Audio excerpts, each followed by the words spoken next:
What is up, guys? Welcome back. Ice Time here. Today we have another video in our Blender beginner series, and today we are going to be going over a couple different types of beveling, specifically edge beveling and vertex beveling. And then I'm going to show you a cool little trick I just recently learned using vertex beveling. So sit back, relax, hit that sub button, and watch to the end for that. Without further ado, let's get started. So we're just going to use the basic cube here as our example. So first we're going to hit tab to go into edit mode, and we'll press 2 to go into edge mode. And first we'll do the edge beveling, which is what most people think of. So if we just click one edge, we can use hotkeys Control plus B, and then we can move our mouse. Once you have this going, you can use the mouse wheel up and down to add or subtract geometry, depending on the shape you're going for or the level of detail or smoothness you're going for.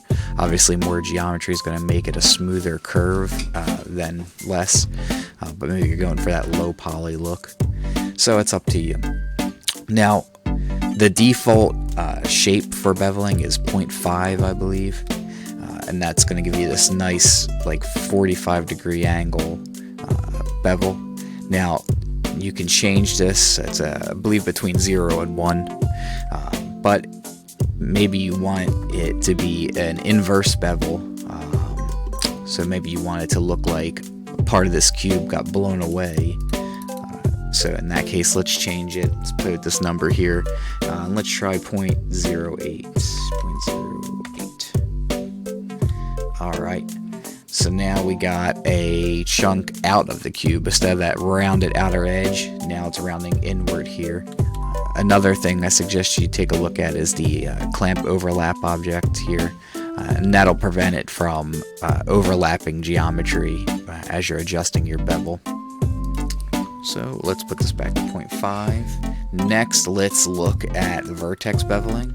I like vertex beveling a lot, especially for using little details or differences in objects.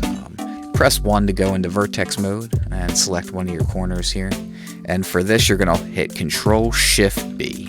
Control Shift B. And then it works the same. You can pull it out to make it bigger, in for smaller, and again, use that mouse wheel to scroll up how much geometry you want or how little geometry you want, right? So if we put it like that, now you can see that corner kind of looks chipped up, worn down. Alright. Obviously, you can still use the smoothing options. Another thing we can do here is, again, maybe you don't want it to be out like this. Maybe you want it to be inward, like there's a chunk out of it. So mess with your shaping property here. We'll go 0.08 again. So this is what we get here now. That inverse look. So then now you're starting to look more like, more damaged looking, like something hit it and took a chunk out. So I'm just going to go into face mode and subdivide this real quick. So the neat little trick I learned, right? And I recently was making a blackjack table, and I wanted to add cup holders into the table, but I didn't want to add a whole nother mesh and then join them together or anything like that. So I was trying to find new ways to do it, and I found this out, right? So we have our one vertex here in the center. We'll do the vertex beveling with Control Shift B, and we have our shape already set to 0.08.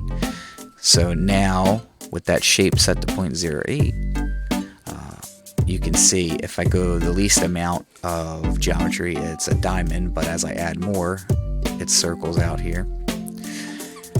Now I have a nice little circle right in the center of my square, and it's all part of the same mesh.